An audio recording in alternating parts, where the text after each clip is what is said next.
people handing out or people participating in the electoral process.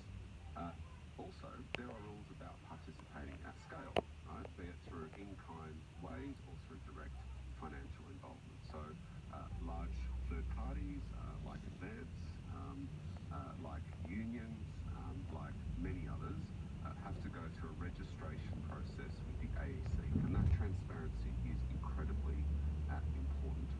As far as I'm aware to date, the Plymouth Brethren Church has not registered as a third party, and that's something that I think some committee members want to explore. So transparency is your concern. The church